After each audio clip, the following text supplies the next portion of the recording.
रायगड आणि नाशिक जिल्ह्याच्या पालकमंत्री पदाचा वाद गेल्या काही दिवसांपासून चांगला चिघळल्याचे पाहायला मिळत आहे।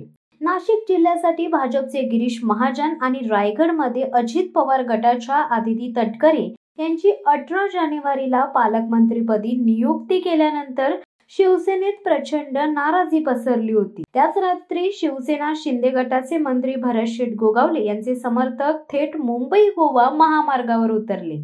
त्यांनी रास्ता रोको आंदोलन केले, टायर जाळून रस्ता अडवला।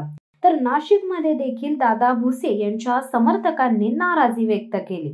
यानंतर अवघ्या एका दिवसातच नाशिक आणि रायगडच्या पालकमंत्री पदाच्या निर्णयाला स्थगिती देण्यात आली होती। आता महिना उलटून देखील या दोन्ही जिल्ह्यांच्या पालकमंत्री पदाचा तिढा अजूनही कायम आहे। आता नाशिक आणि रायगडच्या पालकमंत्री पदाचा निर्णय थेट केंद्रीय गृहमंत्री अमित शहा यांच्या कोर्टात पोहोचल्याची माहिती समोर येत आहे। रायगडच्या पालकमंत्री पदावर शिंदे सेनेने दावा केला होता। रायगड जिल्ह्यात शिंदे सेनेचे 3 आणि भाजपचे 3 आमदार आहेत। शिंदे सेनेचे भरत गोगावले यांना रायगडचे पालकमंत्री पद हवे आहे। मात्र जिल्ह्यात अजित पवार गटाचा एकच आमदार असूनही पालकमंत्री पद आदिती तटकरेंना देण्यात आले होते। त्यामुळे शिवसेना शिंदे गट आक्रमक झाल्याचे पाहायला मिळाले होते। नाशिकच्या पालकमंत्रीपदी महायुतीत शिंदे सेनेचे दादा भुसे आग्रही होते। नाशिकचे पालकमंत्रीपद भाजपने गिरीश महाजन यांना दिल्याने दादा भुसे नाराज झाल्याची चर्चा राजकीय वर्तुळात रंगली होती।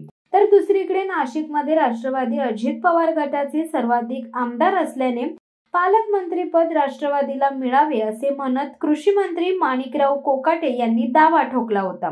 या पार्श्वभूमीवर नाशिक आणि रायगडच्या पालकमंत्री पदाचा तिढा महिना सुटला देखील सुटलेला नाहीये। आता रायगड आणि नाशिकच्या पालकमंत्री पदाचा तिढा अमित शहा यांच्या कोर्टात गेल्याची माहिती सूत्रांकडून मिळाली आहे। भाजप, शिवसेना शिंदे गट आणि राष्ट्रवादी अजित पवार गटाच्या वरिष्ठ नेत्यांशी अमित शहा चर्चा करणार असल्याची माहिती देखील सूत्रांकडून मिळाली आहे। यानंतर नाशिक आणि रायगडच्या पालकमंत्री पदाचा अंतिम निर्णय होण्याची शक्यता वर्तवली जात आहे।